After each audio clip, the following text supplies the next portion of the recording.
Hey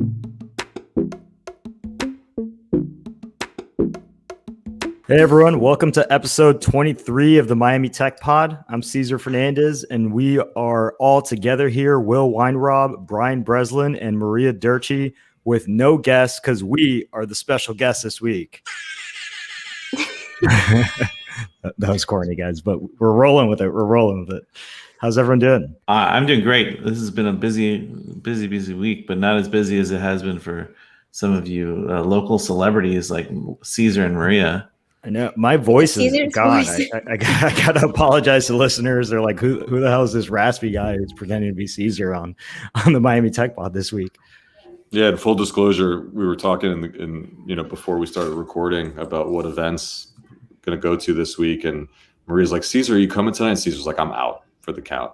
I'm done. I can't talk anymore. So yeah, I was traveling on Monday for work with the paddle guys, and then on Tuesday it was the start of CoMotion, which I'm sure a lot of you saw. We dropped a special episode of the Miami Tech Pod where I interviewed John Rassant, a really just fascinating guy who's like one of the most connected people in business in general, right? He used to put on the World Economic Forum in Davos for a decade.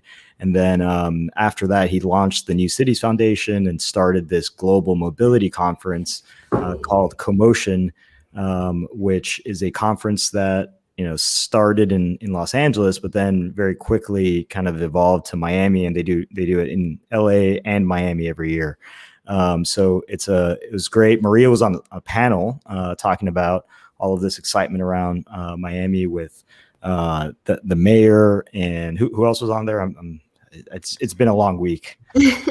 Janine from Lightship Capital and right, Philippe from Reef.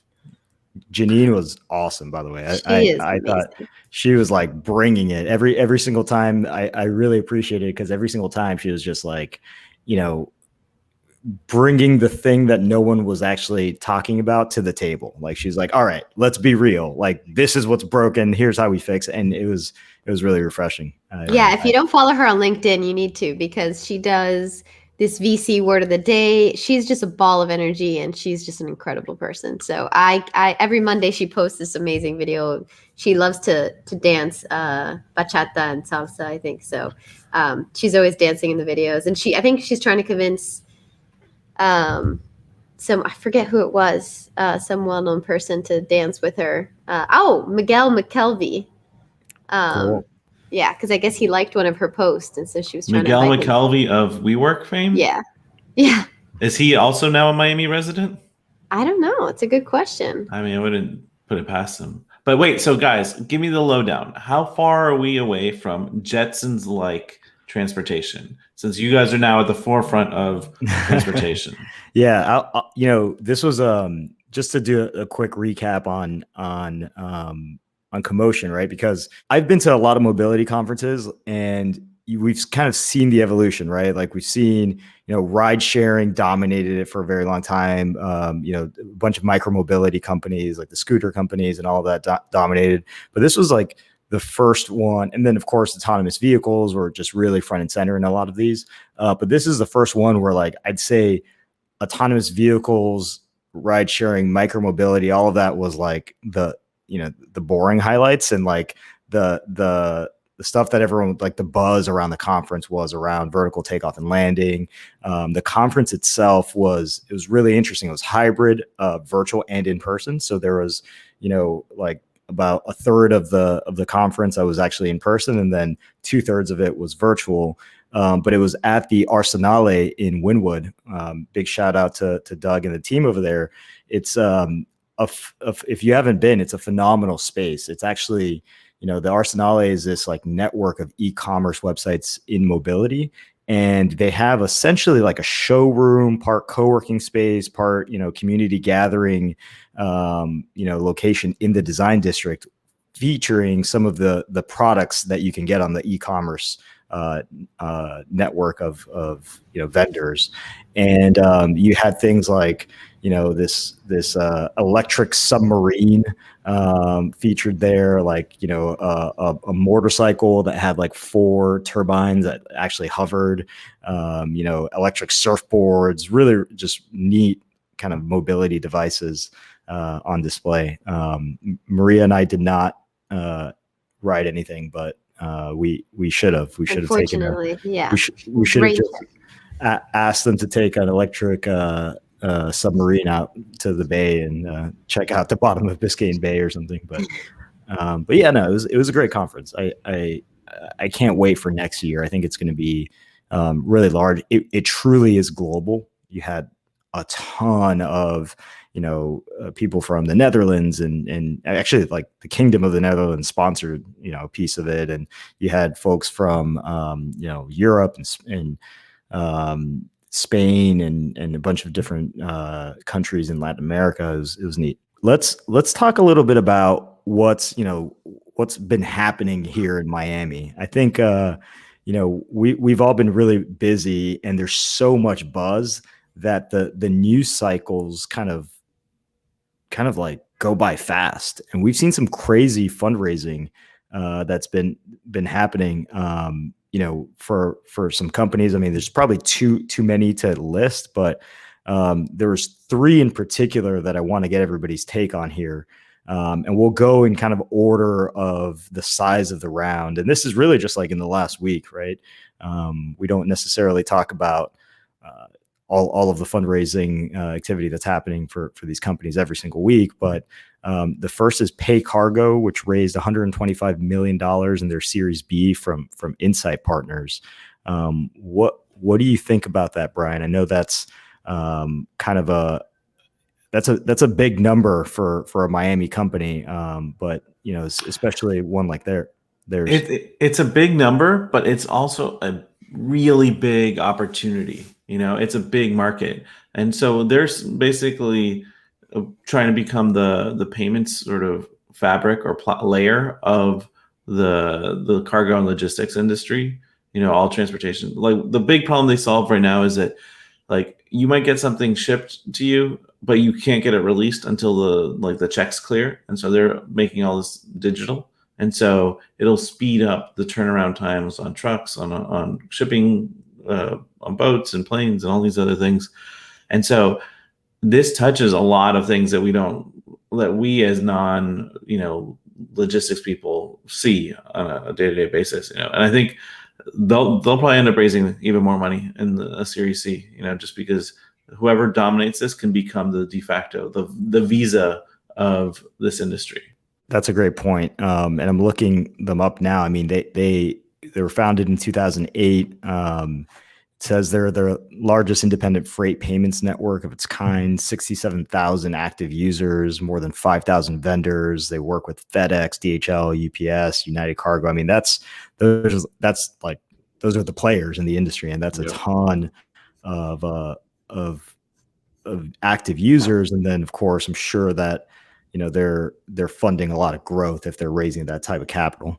Yeah, totally. and this industry is super dominated by like old school technology still. Like a lot of people writing checks and paper invoices and like at most using ACH or wires. And so and there's probably a lot of escrow being used too in this industry. So this could be Stripe for logistics. That might be a better analogy. I think also this might be a new trend that we're seeing with these long-term established companies. These companies have been here for a long time here in South Florida, 2008 that are now raising growth rounds of capital, 100 million plus, that they've been just really efficient businesses. And now you see a lot more venture capital coming to town that are going to fund companies on more favorable terms. I wonder if we'll be seeing this more and more, because there are a lot of companies in South Florida that have just been amazing businesses being built over the years that now they might see, okay, there's this influx of venture capital coming to town.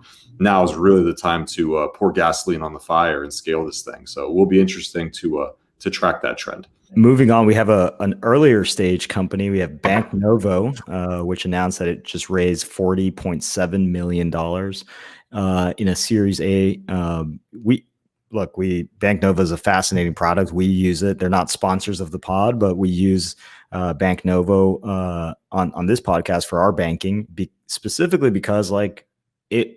I'll share my experience because I use it for 3 of my companies. It's like, in the middle of the pandemic, when like banks were closed and we were just like really shut down and and everyone was staying at home, I went into Chase and like they had odd hours, and I was like, you know what, like this is not going to work. And I literally Googled, what business banking solution is there for like completely digital banks, like branchless banks that I could just start from my laptop and not have to mess around with brick and mortar locations. And they popped up, and coincidentally, there's like a Miami story of the founding team here. And I believe they just said that they're moving the company, or they just did move the company to Miami. But that's a pretty large raise for a Miami fintech company. Yeah, they're grads, no, Brian, Michael, and Tyler? Yeah. They're both, Tyler was a client of the Launchpad for many of his previous ventures. Represent. I can't take credit for helping him on Bank Novo because he was beyond like our level of support, I think. But he was a fixture of the Launchpad for years and years when he was a student. How do you handle that, Brian? Like when someone comes up to you and is like, "Hey, I want to start a bank." I tell them, "Do you have a lawyer?" That's good. And then the third here is LOUPE. Just announced that they raised a $12 million round. Is it a Series A or it's a seed round? Yep, Series A, led by Forerunner Ventures. Looks like additional investment by Nat Turner, Mint 10, and DJ Ski. Really amazing to see what this company has done. Disclosure: I'm an investor. I invested a little bit into the seed round. Yeah, Will got a little shares on that cap table. Yeah. I mean, again, I've told the story. I've met with Eric. Again, this was in the middle of the pandemic via Zoom. And he had just relocated, I think, from Seattle to South Florida. And he was showing me this company, and I was just blown away. And first of all, you could just clearly see the passion he has for this space, for the hobby, and the vision for where he wanted to take it. So I was like in on the spot, and just to see where he's taken this company since then, since the beginning of the year to now, has just been absolutely incredible. They're on an absolute tear. They're bringing on great new partners, investors. They have incredible announcements coming through the pipe in the next few months. Hopefully we could have Eric on the pod in an upcoming episode, but keep an eye on LOUPE. They just got a new office in Miami. They plan on inviting lots of people to the space, as Eric has mentioned on Twitter. But yeah, keep an eye on LOUPE. They're going to be a Miami startup on the rise in years to come. Don't you guys think it's kind of wild that we're like so casually talking about like almost $200 million worth of funding all happening in 1 week in so Miami? Crazy. Maria mentioned this on the panel that she spoke at CoMotion. It was like, that was what'd you say, Maria? That was like what we used to raise in a quarter or something? Yeah, Nancy pointed that out to me recently. It's crazy. Like, yeah, that used to be an entire quarter for Miami, and that just casually happens in a week. So it's really exciting. And then also a year. Yeah, well, there was Exactly. there was that like article that came out. It was a few years ago that Miami was ranked in the top for VC, but like 80% of it was Magic Leap, or like it's like South Florida. And now at least we can kind of showcase that this is actually real data, and this is all spread out to like dozens and dozens of startups and companies. So it's amazing. A great point. Yeah, I'm particularly excited to see. I do think we're at the point where like these companies are going to get in a bidding war, and you're going to see like temporary, until people realize, like start moving here and signing leases and have that critical mass. I think you're going to see like spikes in volatility of salaries. Like you'll see, salary negotiators recruiters at these companies starting to have a little bit of elasticity on the top end of what they're offering. Because if you have, if you're like a PM or an engineer, and you have offers from all three of these companies, right? From PayCargo, from Bank Novo, and from Loop, you can kind of pit them against each other in a bidding war. So it's going to be neat to see that. I think from a just like employment standpoint here, it'll be akin to how Brian pit all of his offers on the house against each other. It was like an insane bidding war, right, Brian? If only. I mean, I think someone needs to make an auction model for house selling, because I think I would have made more money. Have you guys seen that? It was like, no, I think my wife Eileen showed me on TikTok, like there was a group of people that were in auctioneering training, and it was like the most bizarre thing ever, because they all stand in a circle and they do these like icebreaker type things, completely random, but they do these icebreaker type things where they just start saying the same thing over and over, but then just like a touch faster every single time, until they're just like speeding through it and sounding like the auctioneers that we all know, right? But it's a crazy profession. I'm going to plug Loop again. Actually, on Loop, they do, I think it's, again, I'll have to put in the show notes, on Mondays or Tuesdays, they do an auction style where like one of their sellers is on Loop, and he pulls out like a high price card. He's like, all right, we got, let's say it's like a Justin Herbert rookie PSA 10. We're going to start the bidding at $20. Who's got $20? And in the chat, they're like, I got 20. And they're like, okay, who's got 30? Do I got 30? I got 30. Okay, got 30. And like, it's really fun to watch, because just go to like $200, $300. And I got to say, Loop does a good job of curating the content. So you can't just be like a random person on Loop doing a stream. Like, you have to be entertaining. You have to know your stuff. You have to be professional. So this is some high quality entertainment. I encourage you guys and our listeners, even if you're not going to buy any sports cards, just go on the streams and check it out. Because again, I'm circling back here on topics. This is a new wave of commerce that we're seeing, which is like live streaming, live purchasing, very much like the QVC for the next generation. This is a big trend that's happening in China, and now we're seeing it here in the US as well. So worth checking out for sure. What's that company out of China that's actually like, is it Pinduoduo?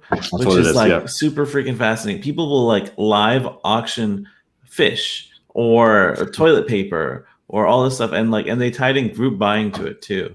And like, I think that's the next wave of people trying this here in the US will be that type of. For sure. There's going to be a wave of companies in verticals that, are specializing in certain niches that are going to do that same model. So I expect lots of apps in the next few months. I think we're going to see Cesar like live auctioning one of his prized bottles of wine.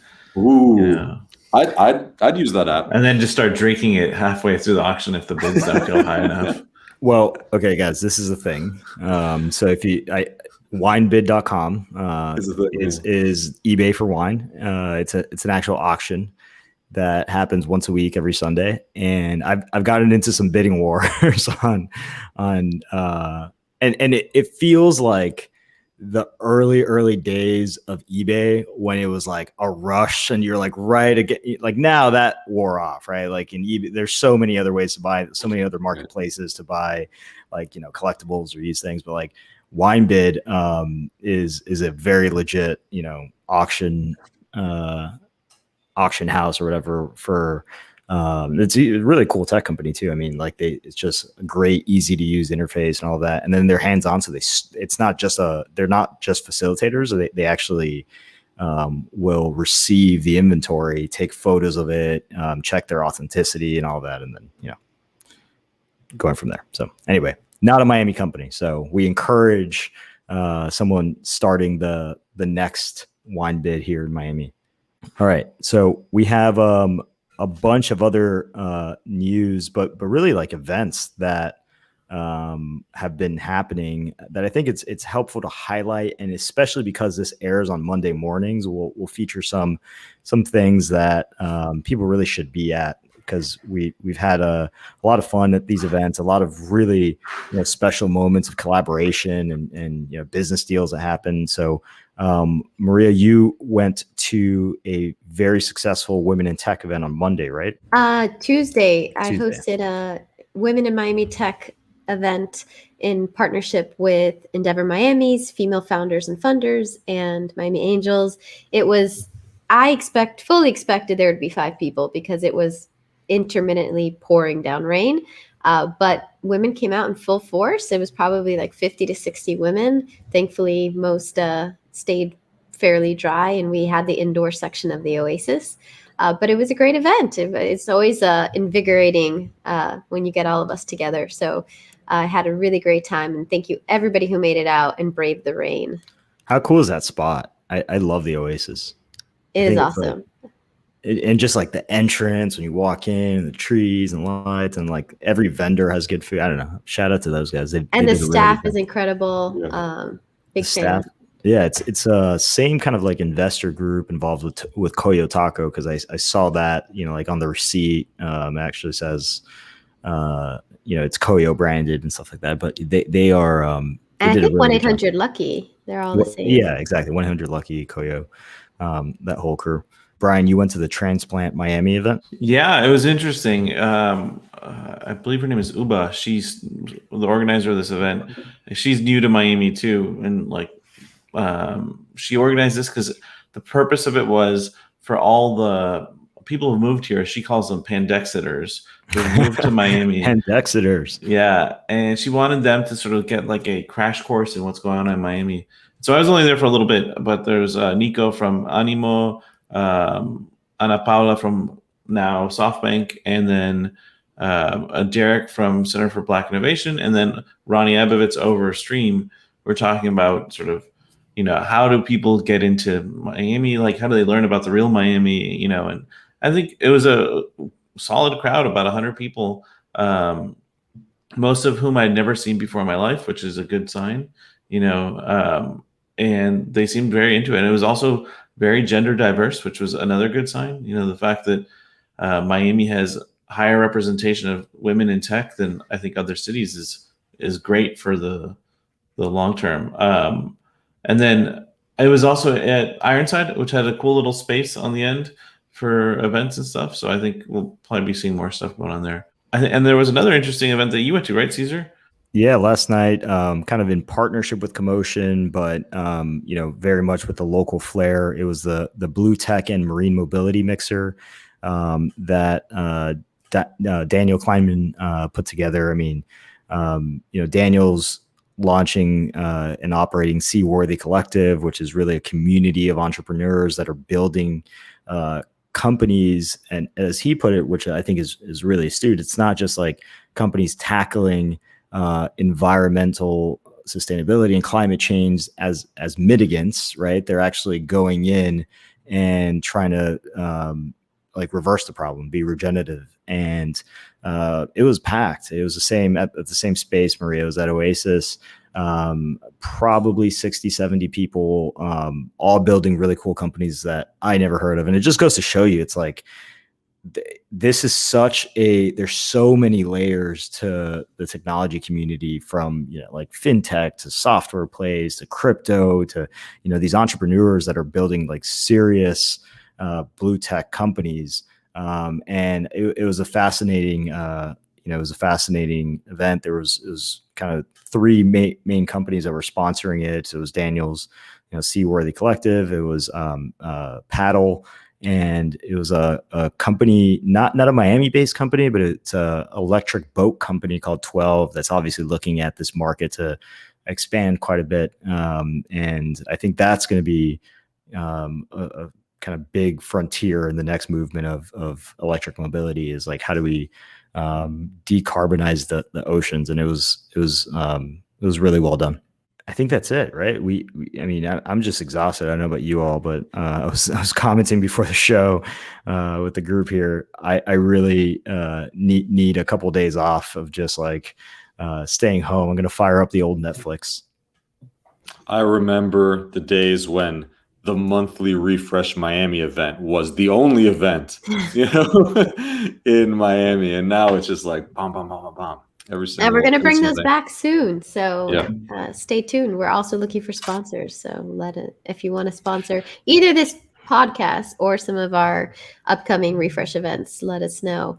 But some news I wanted to bring up before we close out. Some big news. Philanthropist Mackenzie Scott, who, for those of you who are not familiar, she's a former wife of Jeff Bezos of Amazon fame. She made some pretty hefty donations this week, and some great Florida institutions were part of that. So I think in total, the donations were across 286 organizations and a total donation of 2.7 billion. But That's crazy. Specifically locally, she gave 40 million to Florida International University, 40 million to University of Central Florida, UCF, and 30 million to Broward College. And I believe it's the biggest donation that Broward College has received in their, that UCF has received in their 58-year history. So what's interesting about this is actually this ties into her thesis around like where she's giving all her money out. And like so far, she's given out $8 billion out of her fortune in the last 2 years. Crazy. But this ties into improving economic equity and access to opportunity for minorities across the country. And FIU, interestingly enough, is the #1 graduator of Hispanic college students in the country. So amongst all the universities in the country giving out 4-year degrees, FIU is the #1. And they're apparently also #6 for African-American students nationally too. I thought the HBCUs and all that would blow them out of the water, but FIU is so big. There's almost 60,000 students that their scale just puts them at that level. Wow. So Yeah, this is going to do. Stat is 85% of FIU students are minorities and more than 66% are Hispanic. Yeah, that sounds about right.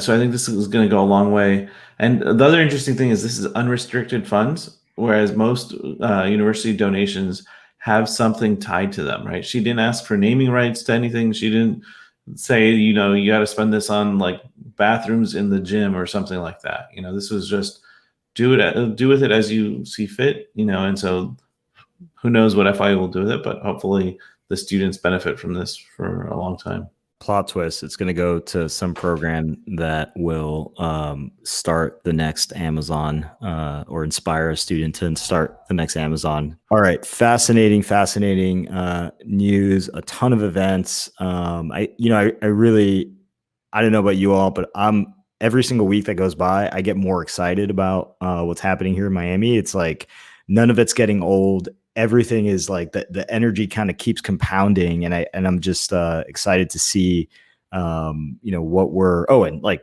by the way, it's really, really hot outside and the events just keep getting bigger and bigger, right? Like torrential downpours and still packed happy hours and whatnot. I mean, like for the crowd that says it's too hot to live here, like I think we're really showing them, but it's besides the point. Will, before we wrap, do we want to hit on some upcoming events?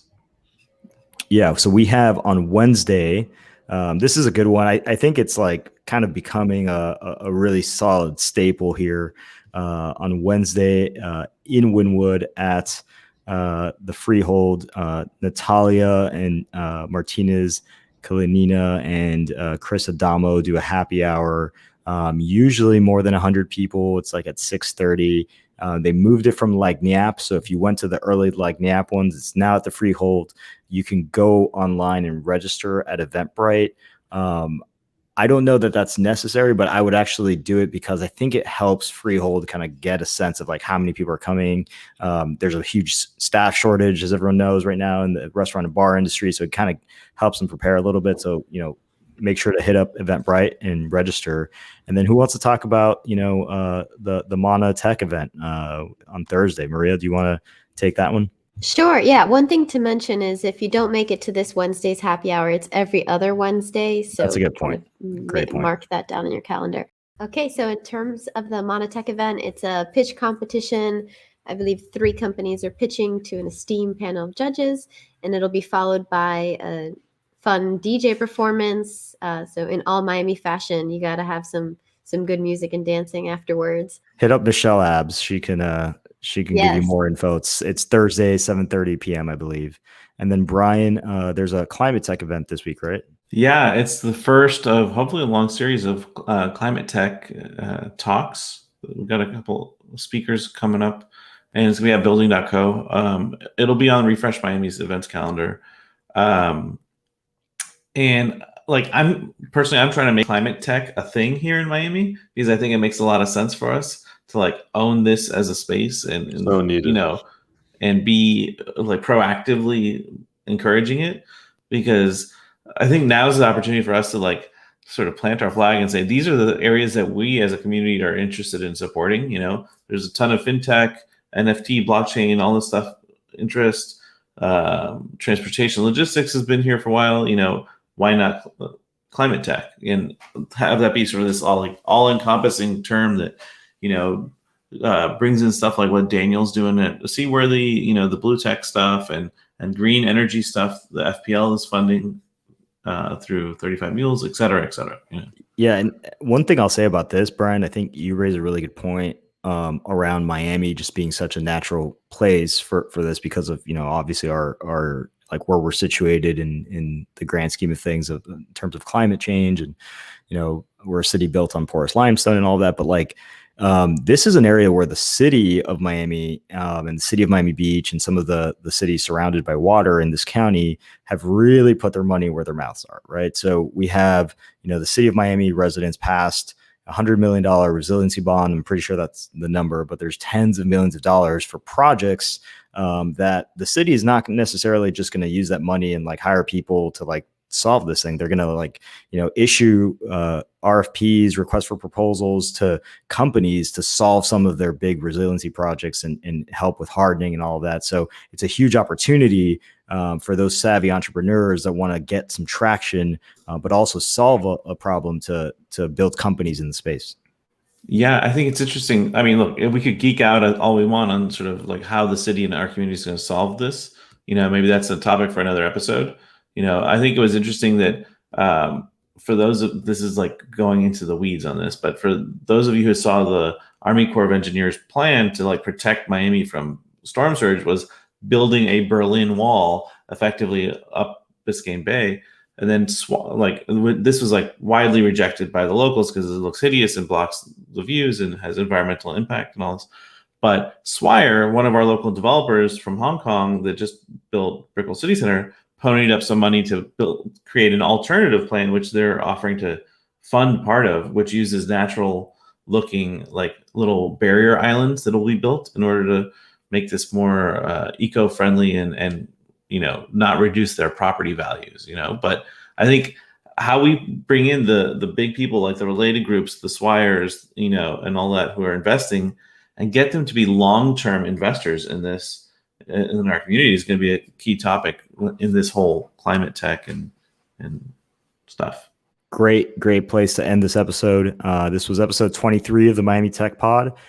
Thank you all for listening. We're getting up there in the episode count. We really appreciate all the support, all the Twitter love. We're closing in on 2,000 Twitter followers. So, you know, just really exciting to see everyone just, you know, share all of the work that we're putting into this, but also, you know, highlight the companies and the founders and the entrepreneurs that we're highlighting on here, right? It really helps the ecosystem writ large. We have some exciting guests coming up in the next couple episodes. So make sure to check for updates on Twitter, follow us, like, subscribe, and we will see you next week.